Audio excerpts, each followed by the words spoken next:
turn on their camera and use virtual background. For this week's theme, the virtual background is actually about role models. So these two right here are my role models. So I want to see yours. If you can turn on your camera, then turn on your camera.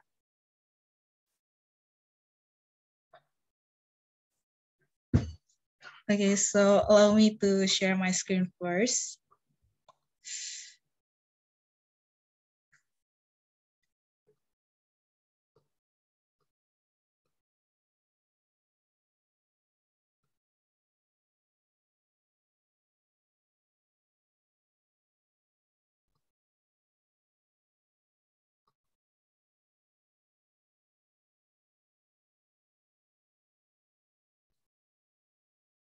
Okay, so once again, I want to say welcome to every one of you who are in this Zoom meeting. For today's session, I will actually talk about parts of speech. Kenapa sih kita harus belajar tentang part of speech? Karena sebenarnya in English, the part of speech, there are 8 of them, and this category is actually very fundamental and are the elements of, kalau kita pengen belajar bahasa Inggris, ini adalah elemen-elemen penting, itu baik itu dari literasi or speech, or when you want to write something or when you want to talk in English, you should eventually understand about this part of speech, which are the fundamentals and elements that we will use in our daily life of learning English. So I would like to introduce myself first. My name is Anissa Fatmahani. You can call me Hani. Gak usah pakai embel-embel K atau apapun, cukup Hani aja. And I'm from Material and Metallurgical Engineering Batch 2020 at ITS. Dan sekarang berarti aku udah semester 3. And this is actually my first class with Bersinar Project, so I hope you enjoy today's lesson, because today's lesson is actually very exciting about part of speech. Jadi bagi kalian yang suka bahasa Inggris atau bahkan yang gak terlalu suka bahasa Inggris tapi have the will to learn about English, you may like this class as much as I do. Okay. Jadi itu perkenal singkat, apa sih, what are the part of speech? Apa sih itu part of speech? Jadi basically, part of speech itu bisa dikatakan juga a class or a classification of words based on its function or the way it works in a sentence. Jadi saat kita mau membuat kalimat, itu pasti kita memakai rangkaian kata, dan dari rangkaian kata tersebut adalah parts of speech yang merupakan salah satu dari ke-8 yang ada. Jadi mereka merupakan klasifikasi kata yang menjadi elemen untuk merangkai sebuah kalimat. Itu basicnya. Tapi untuk definisi yang defined as the part of speech are the category of roles assigned to certain word according to its function. Jadi berdasarkan fungsi masing-masing dari kata tersebut, parts of speech ini ada kategori dan juga role-nya masing-masing.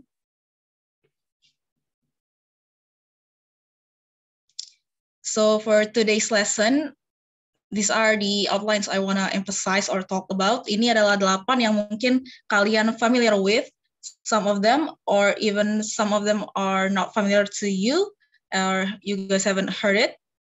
But ini outline-nya, jadi part of speech sendiri terbagi menjadi 8. Yang pertama itu ada noun, atau kata benda. Ini kalian pasti udah tahu sih, ini kayak yang paling basic dan yang sering juga dipakai. Lalu ada pronoun. Terus yang ketiga ini juga salah satu yang paling fundamental dan pasti kalian udah tahu, itu adalah verb. Lalu lanjut lagi, yang keempat ada adjective. Yang kelima ada adverb. Yang keenam itu preposition. Yang ketujuh conjunction, atau ini mungkin for some of you is the hardest one, conjunction. I've heard from some people, my friends, and my friends, they told me that it is one of the hardest part of speech. Jadi nanti kita bakal emphasize or highlight conjunction, and also as well as pronoun. We will highlight pronoun too.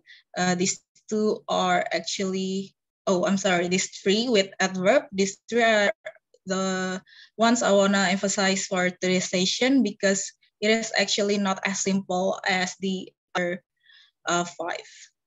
Okay, so we will start with noun atau kata benda. Sebenarnya noun sendiri itu apa sih? Jadi noun itu memiliki fungsi, jadi dia itu untuk menamai benda, orang, places, and ideas. Jadi untuk kata benda ini sendiri, dia itu banyak sifatnya, kayak dia bisa jadi singular atau plural, di mana singular berarti satu, kesatuan, dan plural berarti banyak. Dia juga bisa concrete, bisa abstract, bisa merujuk kepada subjek, juga bisa merujuk pada objek, baik itu secara direct maupun indirect. Jadi untuk fungsi utamanya masih tetap untuk menamai suatu benda, orang, tempat, dan juga ideas. Noun ini salah satu yang paling basic, jadi pasti kita kayak, in our daily life, we will come across a lot of noun words, which are basically everywhere. We hold it, we can physically touch it, or we can even do things with it.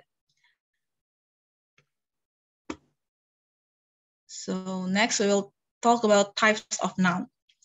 The first one being countable. So countable itself means the amount or the parameter can be counted by certain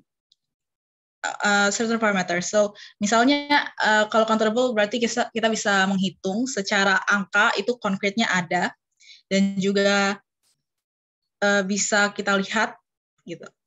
Jadi yang pertama, the examples are elephant, bottle, and car. Kita bisa melihat berapa banyaknya gajah, berapa banyaknya botol, dan juga berapa banyaknya mobil.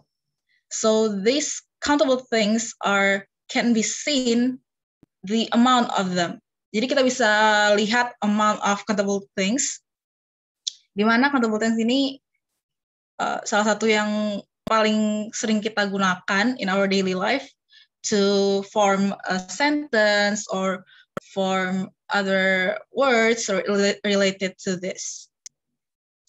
Terus yang kedua ada uncountable, di mana dia nggak punya parameter yang spesifik, dan dia juga nggak terlalu terlihat untuk bisa menghitungnya, tidak dalam angka. Jadi, in other words, it doesn't have a specific parameter that allow us to count the amount of the noun itself. Seperti contohnya sand atau pasir, karena the tiny fragment of sand, you cannot account those like salt, sugar, things like those too. And love or happiness is something we feel. It is actually a noun, but we cannot count it due to it is what we feel, and it's just physically doesn't exist for us to count the certain amount of number in it. Terus yang ketiga ada juga common. Jadi common ini yang umum digunakan in our daily life. Things like car, things like country, month, or city. Kenapa maksudnya common?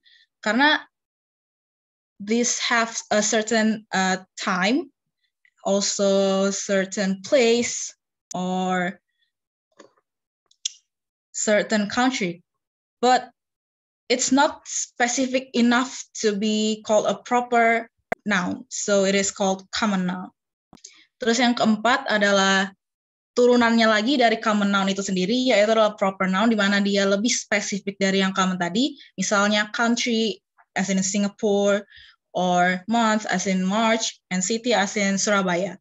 So if the common is actually the name of the place, the proper one is more specific towards what is the actual name or title of it. And the next one is concrete. It is actually we can identify this concrete noun with our 5 senses atau indera kita, which are taste, touch, sight, hearing, or smelling. And those things that we can feel, we can see. Bag, building, and sushi, for examples. Also, there are the opposite of concrete. It is actually the abstract one. It consists of idea or concept. why I say this, the opposite of concrete, is because we cannot identify the noun with 5 senses, which are taste, touch, sight, hear, or smell. So it is things like relationship, time, and hallucination, which physically just doesn't exist. And the last one for noun is collective or group. So this noun is actually bergerak dalam grup. For example, deer, a group of deer. And then family. Family itu consists of banyak orang yang menjadikan mereka satu grup, tapi mereka merupakan kata benda juga. Jadi family consists of mom, dad, siblings, and other things. And as well as government atau pemerintah. Pemerintah juga merupakan salah satu noun yang kolektif atau group, karena dia merujuk kepada satu grup orang atau sekelompok orang.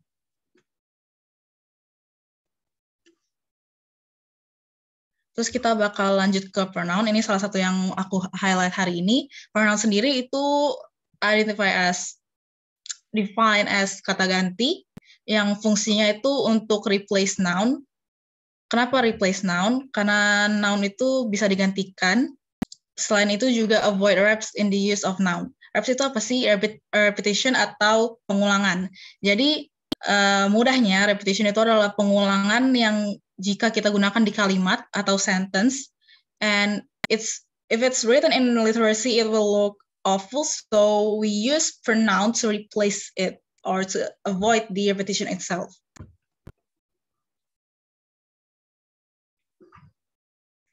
These are the types of pronoun.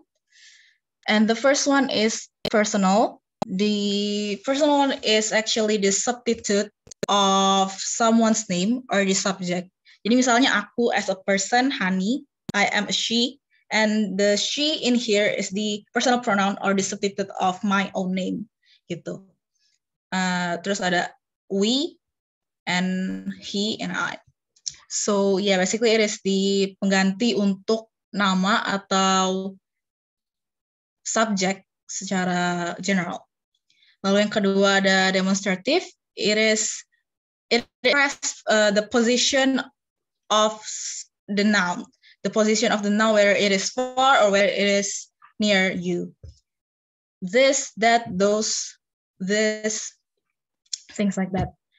And then the third one is interrogative. So interrogative is actually used to ask specific questions like who, which, what, whom, whose, the jacket. Whose jacket is this? Whose sweater is this? Things like that could lead to a specific question about something. There's interrogative. And then indefinite. Indefinite is something that is not necessarily countable, but also basically dia lebih ke something yang kayak nggak spesifik.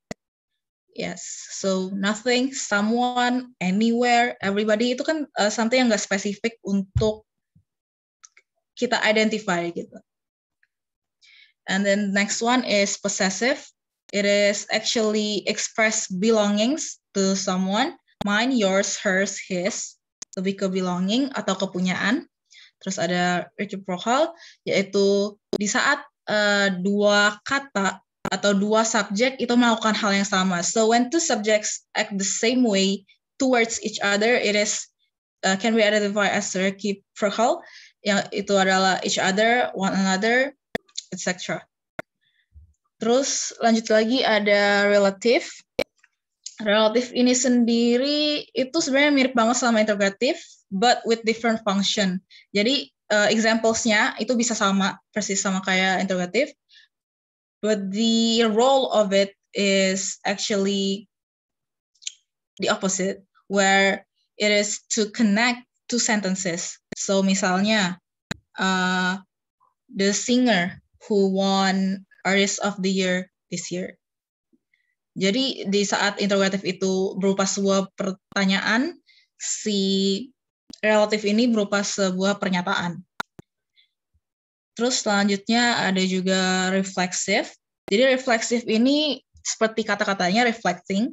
It refers to previous name noun or pronoun in a sentence. Jadi misalnya di sebuah sentence ada noun yang sebelumnya, me misal. Terus selanjutnya bakal ada reflexive pronoun which is myself. So ini lebih kayak ke refer to ourselves. It is myself, yourself, ourselves, themselves, things like that. And for intensive, this is the last pronoun. The intensive is actually very similar to reflexive, and even some of the examples are the same.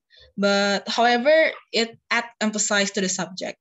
So it is more on emphasizing the subject itself, like himself, herself, ourselves, and themselves. Okay, we'll go to the next slide. These are the example of reciprocal pronoun. Misalnya kayak Jenny is dancing with Olivia. It can be added with the reciprocal pronoun. Misalnya Jenny and Olivia are dancing with each other. These two have the similar meaning, the same meaning. Maknanya sama, tapi di satu sisi yang satunya pakai pronoun, yang satunya nggak pakai pronoun. Jadi misalnya Jenny is dancing with Olivia. You can also say Jenny and Olivia are dancing with each other. Gitu. Jadi ini adalah salah satu contoh dari penggunaan pronoun yang reciprocal.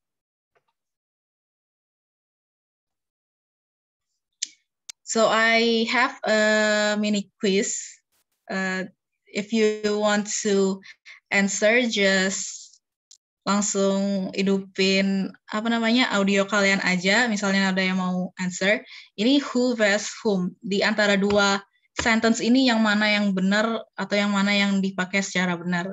Yang first sentence adalah Eugene is a singer who is an ITZY member versus Eugene is a singer whom is an ITZY member. Jadi kalau ada yang mau jawab, boleh banget langsung on audio aja.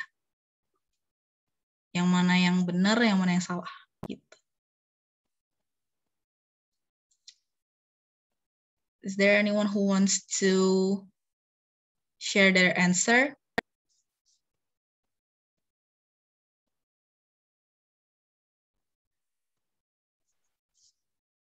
Let me see.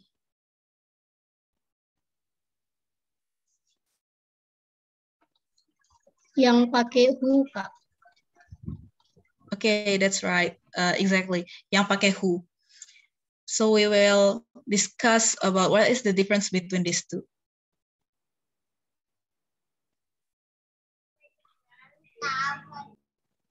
Who versus whom. So Eugene is a singer who is an ITZY member versus Eugene is a singer whom I talk about. Ini maksudnya yang whom I talk about, ini yang benernya, versionnya. Jadi who itu merujuk kepada she, he, it, sedangkan whom itu merujuk kepada her, his, or him.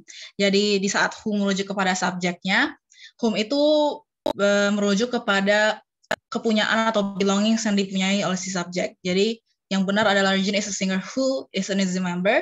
Sedangkan kalau memakai whom, itu bisa mengganti atau mengubah kalimatnya menjadi Eugene is a singer whom I talk about. Jadi beda di penggunaan merujuk katanya, di saat who itu adalah subjek, dan whom itu adalah belongings. Okay, we go to the next part of speech, which is verbs, kata kerja. Ini pasti kalian udah pada tahu sih, ini kayak yang paling fundamental dan paling basic banget yang bakal kita gunain in our daily life, whether it is speech, literacy, or other things that we will connect in our daily life. Jadi verbs ini sendiri terbagi menjadi 3. Yang pertama, action verbs secara transitif, di mana it shows action or ownership followed by direct object. Jadi nanti bakal ada sebuah kata di mana dia adalah verb atau kata kerja followed by direct object, di mana ada objeknya. Misalnya ride, I ride a bike. Jadi langsung ada objek dari yang melanjut dari si kata kerja tersebut. Itu example-nya ada have, give, or ride. I have a perfume.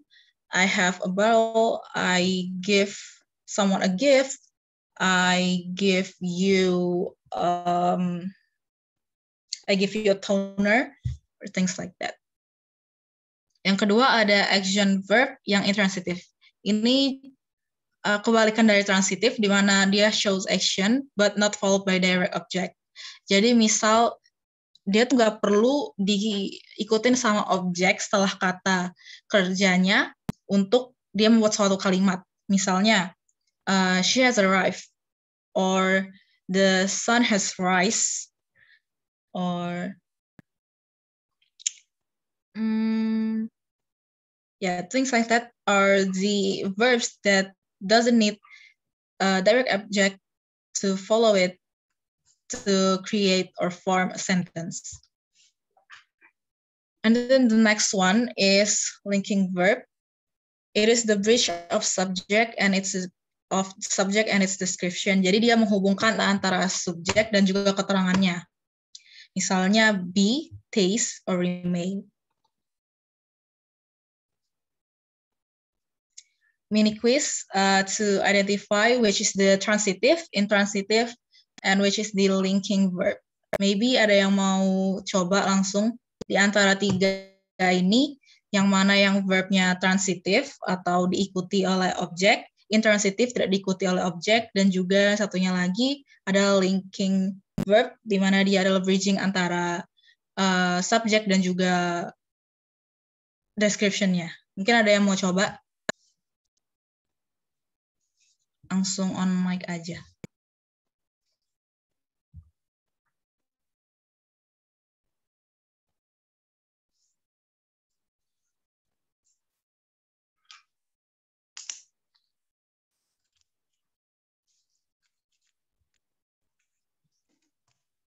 Is there anyone who likes to try to identify which one is the transitive verb, which one is the intransitive verb, and the other one is linking verb? Aku, Kak. Boleh. Itu yang pertama itu transitive verb. Terus yang kedua itu intransitive verb. Terus yang ketiga, yang terakhir itu linking verb.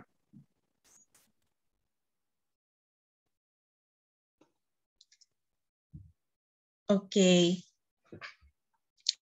Bisa-bisa. Itu benar sih. Oke, kita langsung buka answer-nya aja ya. So, benar tadi yang dibilang sama yang jawab tadi, they have a Mini Cooper, di mana have-nya itu adalah transitive verb. Terus she has arrived, di mana arrive-nya itu adalah intransitive verb.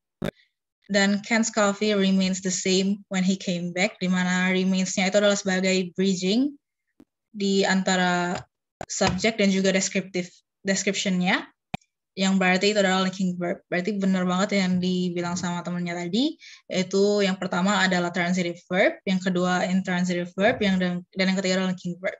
Okay, thank you so much for the answer.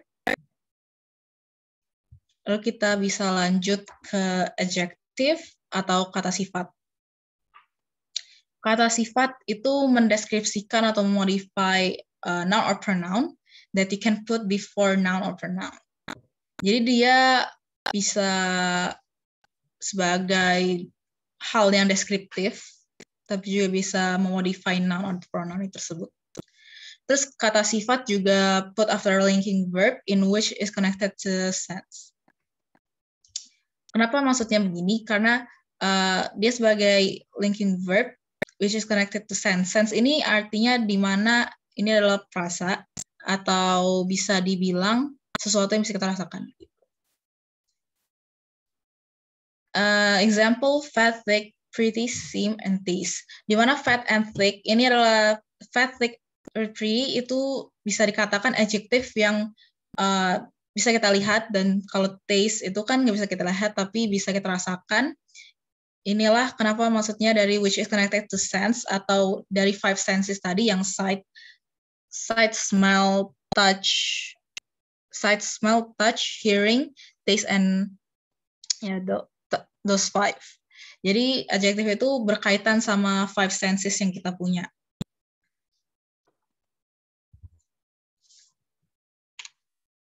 Oh ya, alasan aku nggak terlalu emphasize on the adjective because it is actually something very easy or basic for us to actually talk about it. Jadi balik ke adjektif itu sendiri, Sebenarnya adjektif di sini kenapa nggak aku terlalu tekanin, because it is really frequently used on our daily life. So we talk about everything that is describing things, we use adjective verbs, adjective nouns. Terus yang selanjutnya ada adverb atau kata keterangan. Adverb ini digunakan untuk describe or modify verb, adjective, or any other adverb, usually ended with ly. Jadi yang kayak kalian bisa sering come across, likely, fast, quickly, terus pokoknya yang ujungnya li itu merupakan adverb. Terus adverb ini never describe a noun karena dia adalah answer to questions of how, when, under, what condition, or what to agree. Jadi langsung kita ke example-nya aja biar mudah. Kalau langsung ke type of adverb-nya aja biar mudah. Yang pertama adalah adverb of time. Adverb of time ini sendiri merujuk kepada waktu. Bisa itu early, recently, baru-baru ini, yesterday, kemarin, now, sekarang, tonight, malam ini. Pokoknya dia adalah adverb yang merujuk kepada waktu. Terus ada adverb of manner, itu how something happens. Basically, gimana sih sesuatu itu atau suatu peristiwa itu terjadi. Bisa fast, hard, slowly, softly, quickly. Other things like that are also called how something happens. Jadi dia disebut manner, adverb of manner. Terus selanjutnya ada adverb of degree. Jadi yang dimaksud dari adverb of degree ini sendiri, basically it is to express how much or to what extent of something. Jadi kayak sampai extent mana sih something tersebut, sampai ke how much something tersebut. Jadi enough, kayak contohnya itu ada enough, cukup. Quiet itu, in this quiet doesn't mean diam, but in adverb quiet means sedikit. So, to, very.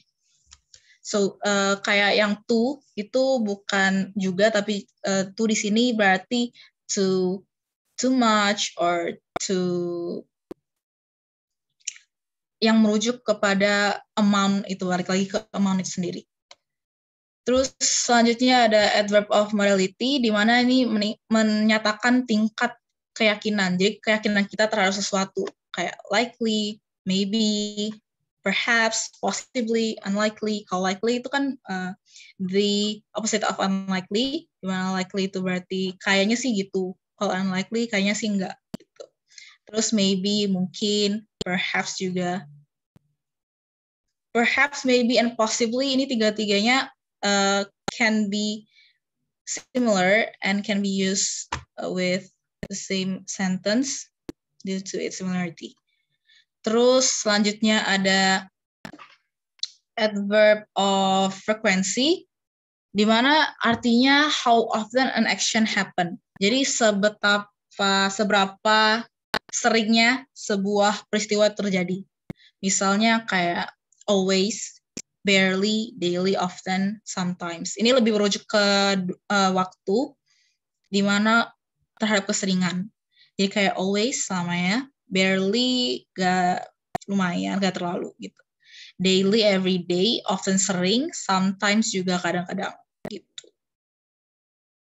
Oke, kita langsung lanjut ke adverb of place. Ini menyatakan position of something, kayak dia lebih ke posisi dari sesuatu, misalnya away, jauh, behind, belakang, here, di sini, nearby, dekat, somewhere, things like that, yang merujuk ke posisi suatu hal. Terus juga ada yang terakhir adalah adverb of focus. Adverb of focus ini adalah limitation to what is talked about. Jadi kayak sesuatu yang kita sedang omongin itu ada limitnya, kayak also, even, just, mainly, only. Itu kan kayak merujuk ke membatasi suatu hal.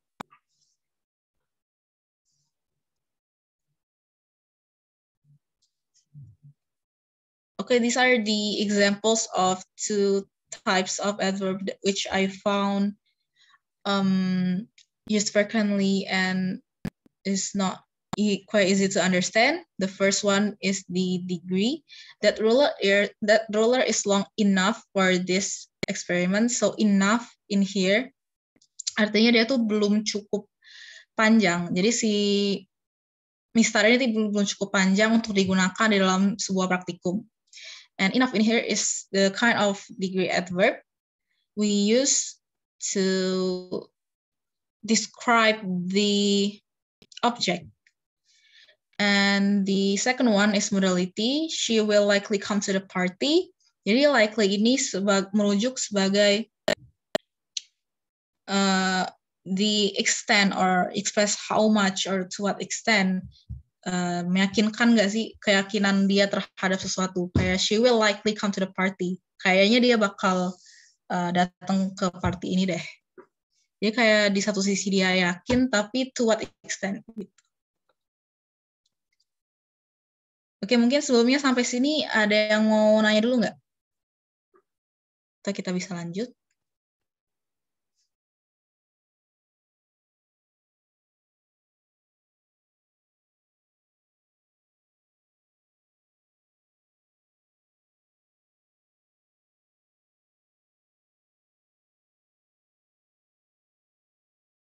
No question? If there is no question, I would like to next. Okay, next is preposition. Di mana preposition ini bisa juga dikaitkan sebagai kata depan. Fungsinya itu as adjective or adverb to create a phrase.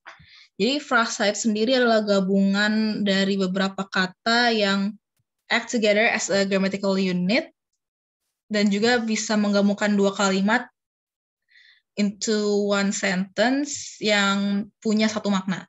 Jadi, in other words, phrase is a group of words which act together as a grammatical unit and connecting to sentences into one meaning.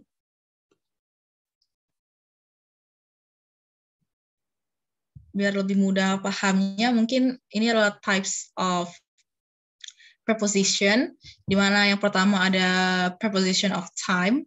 Jadi ini preposition merujuk ke waktu. Itu adalah after, before, during, since, until. This type of things, preposition you can use in the front of the sentence, like after I eat, before I went to the mall, during my math class, since yesterday until today. So inilah yang dimaksudkan dari preposition merupakan kata depan. Jadi yang bisa digunakan sebagai kata depan atau yang bisa kita taruh kayak in front of the sentence that we like to form. Terus juga ada preposition of place. Ini merujuk kepada posisi suatu hal. Jadi kayak above, at, in, on, under, kayak above the roof, at my house, in my car, on the ground, under the desk, things like that. Jadi kayak dia itu bisa digunakan sebagai kata depan gitu. Preposition of place, posisi. Terus preposition of movement, ini artinya sesuai movementnya, according to its movement, kayak inside, into, off, towards, kayak towards the elevator or inside the box. He ran into her, kayak dia bertabrakan sama dia gitu. Or things like that indicates movement. Itu juga bisa merupakan categorized as preposition of movement. Terus juga ada preposition of manner, di mana manner ini how something happens. Jadi kayak I go to school by bus. How something happens, kayak something itu misalnya aku ke sekolah pakai bus. By-nya itu berarti aku ke sekolah pakai gitu. Kayak pakainya. Pakai apa gitu. How something happens. So by, in, like, on, with, or without. Terus selanjutnya types of preposition, ada juga preposition of purpose, di mana preposition of purpose itu kayak merujuk kepada goal or purpose, intention dari something. Itu ada for, untuk. Lalu preposition of quantity or measure juga bisa pakai for or by. So quantity like he is shorter than her by 5 centimeters, or she's thinner than him by 2 kilograms, thing like that. Yang bisa kayak di measure, ada specific quantity or certain amount that we can actually measure. Conjunction ini salah satu yang paling seru juga menurutku, karena conjunction ini salah satu yang lumayan hard to understand. It is not basic, actually it's a little bit more advanced. So conjunction atau kata hubung, connecting word, phrase, or clause. Jadi dia tuh fungsinya bisa nge-connect atau menghubungkan bukan hanya kata-kata, tapi juga frasa, klausa, itu semuanya bisa di-connect oleh si conjunction ini atau kata hubung.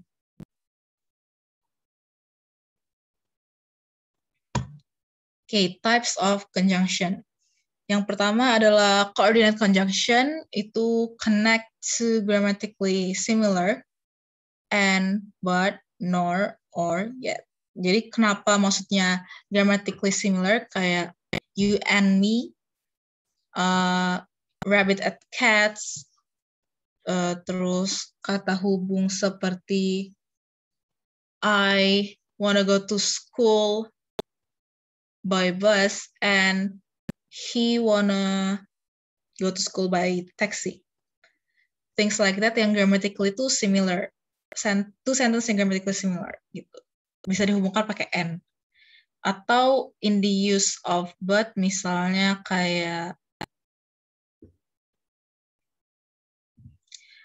there is a blackout in my house, but my laptop's battery is 100%, misalnya gitu.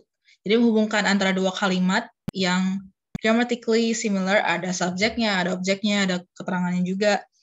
Dan itu bisa dihubungkan melalui conjunction ini gitu. Jadi ada and, but, nor, or, yet.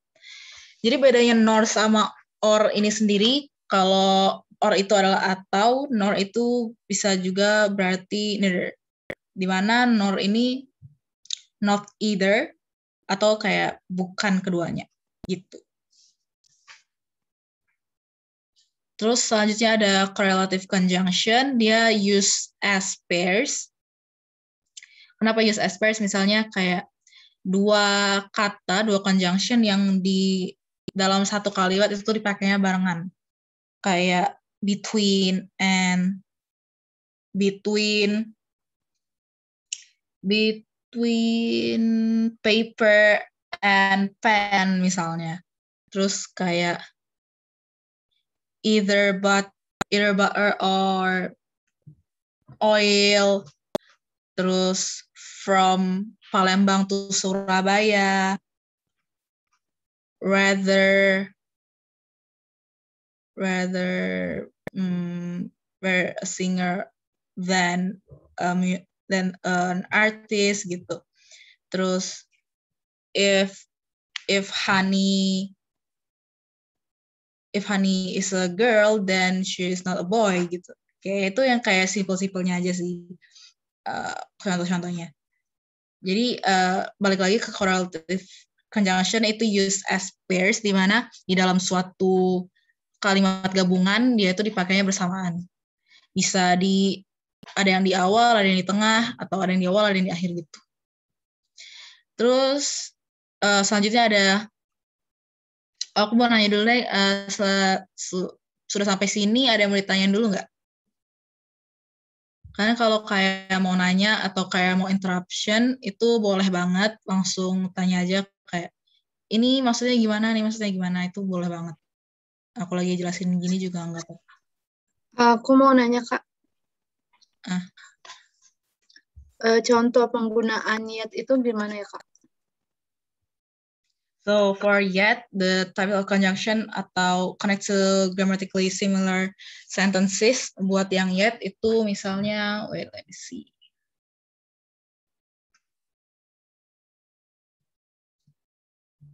Oh, mungkin kayak she has eaten, yet her mom is starving.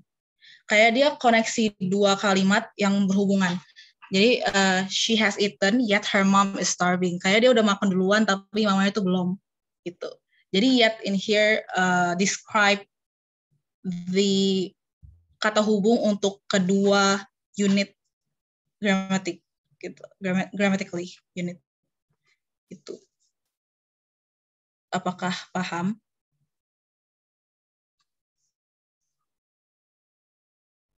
Any feedback? Oh iya, udah ngerti Kak. Makasih Kak. Okay, thank you for the question. Are there any other question? Please just turn on your audio and directly ask me the question.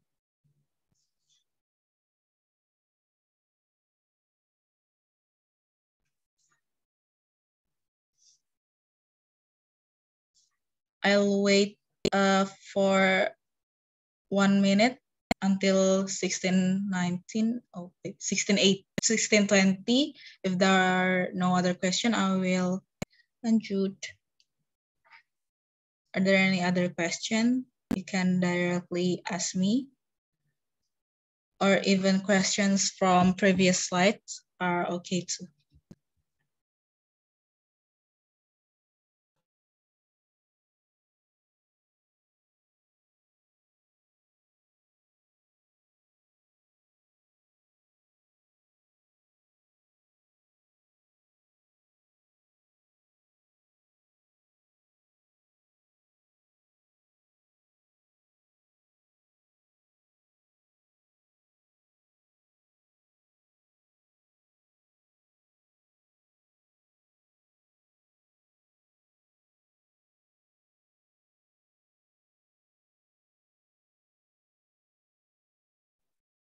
Okay, so it's 16:20 and there are no questions, so bakal aku lanjut. Selanjutnya ada subordinate conjunction di mana it creates a adverbial clause. Ini nyambung ke adverb tadi. After, because, before, although, and when. Jadi kita ambil contoh buat although. Itu misalnya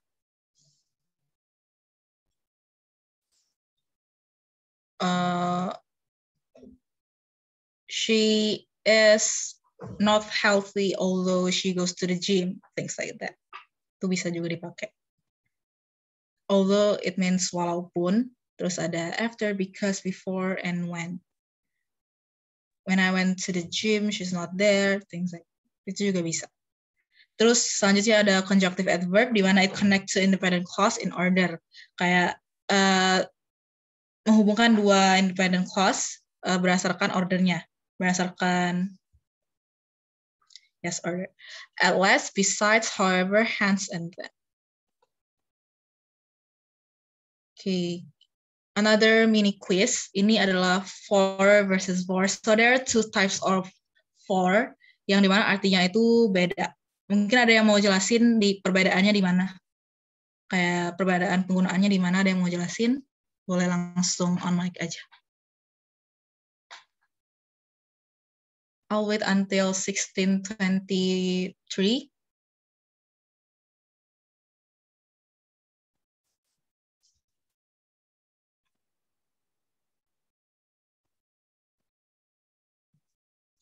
Identify the difference between these two sentences, which contains both for, but with different meanings or roles.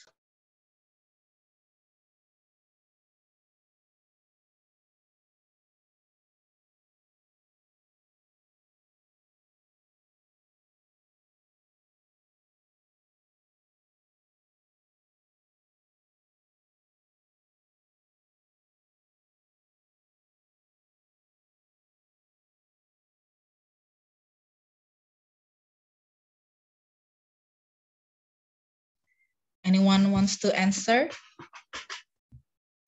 It's okay if it's wrong, just try to answer it first.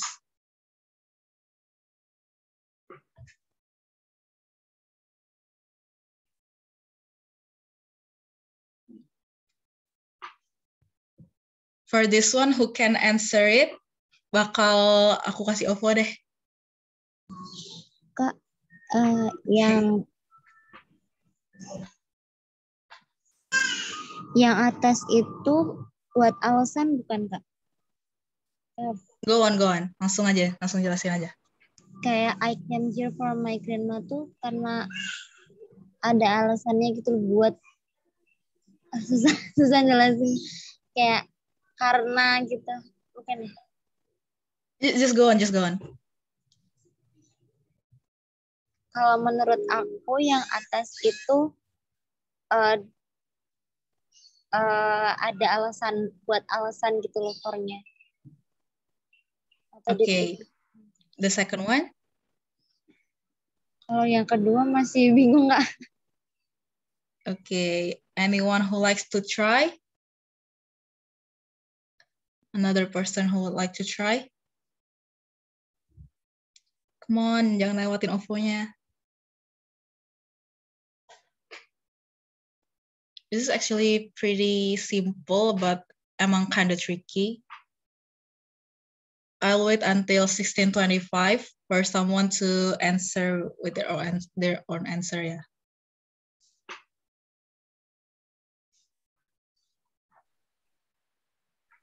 Kak, aku boleh coba? Boleh. Oke, jadi yang pertama itu seperti yang sudah tadi disebutin sama teman, Kak, cooking here for my grandma itu kayak aku tuh datang ke sini untuk nenek aku gitu, kayak untuk gitu, for-nya untuk. Ya, terus yang kedua, I told my grandma I'll come, or I was concerned. Jadi kayak aku memberitahu kepada nenekku bahwa aku akan datang, for itu karena I was concerned, karena aku perhatian gitu. Jadi for yang pertama itu untuk, for yang kedua itu karena. Okay, exactly. That is so true. Bener banget. Nanti in the end of this slide, I will put my Instagram. So DM ya buat OVO-nya. Siapa tadi nggak tuh? Okay, 4 versus 4. I came here from my grandma. Bener tadi, kita langsung ke answer-nya aja. For yang pertama itu sebagai untuk, jadi aku datang ke sini untuk nenekku, atau for sebagai untuk. Dan yang kedua itu baru for yang sebagai conjunction, yang connect dua kalimat.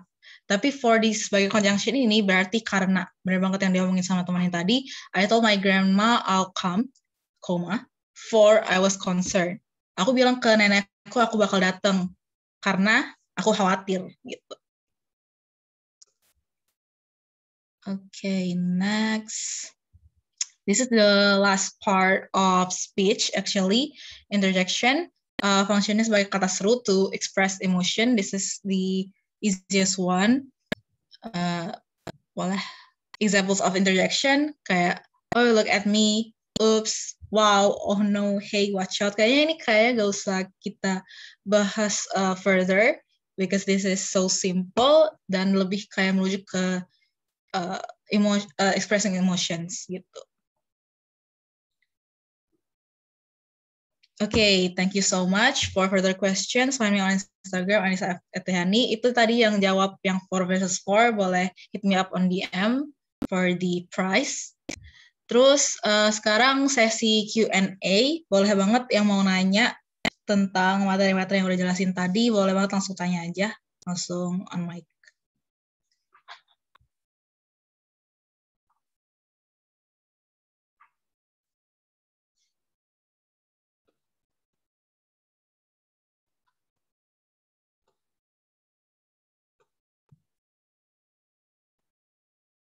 Terus jangan lupa ya, ini ulasan bersinar, Titran bersinar. Tadi udah dikirim juga kan di chat Zoom-nya. QR code-nya bisa di-scan atau bisa langsung ke link-nya. If there are any questions, kindly ask me directly right now. Dari materi-materi yang aku sampaikan tadi boleh, atau bahkan di luar itu tapi berhubungan dengan English juga it's fine. Gak apa-apa banget. Tapi diutamakan yang berhubungan sama materi yang aku sampaikan ya.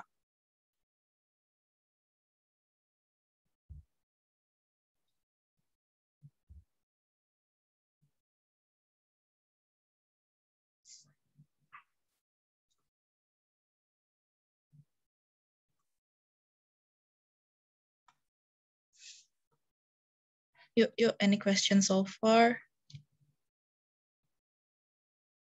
Sejauh ini sudah jelas, Kak. Halwa Zafira. Oke, thank you, Halwa Zafira. Any other question from anyone else?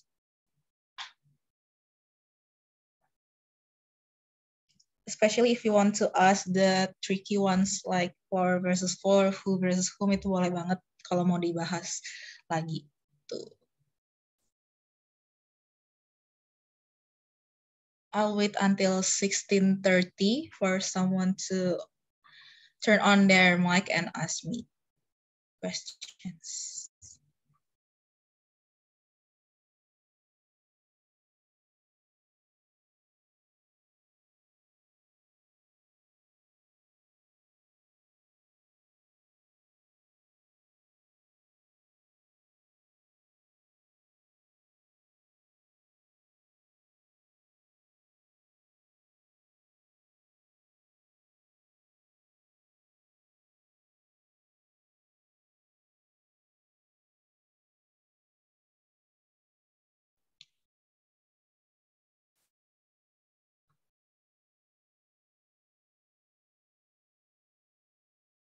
Oke, for now aku stop share dulu ya. Jadi kalau mau nanya, langsung tanya aja.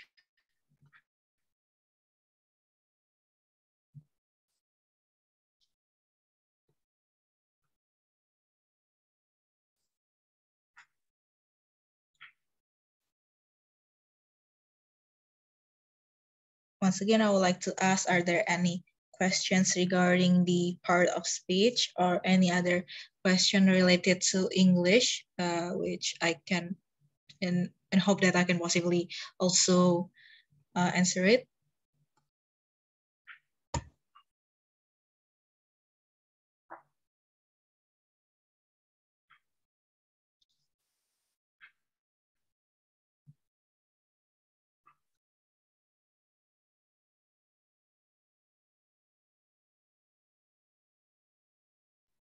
Oke, thank you, Berly. Sekali lagi aku ingetin buat link yang ada di chat Zoom. Tolong diisi, itu buat feedback juga.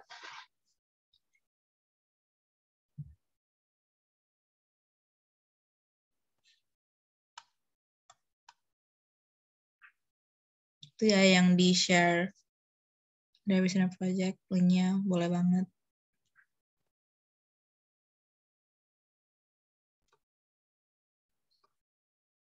Okay. Because everyone say there is clear, I would like to say thank you so much for today's session. This is my first time tutoring for Kelas Bersinar project, so this is a really great experience for me too. And maybe IT can help us to document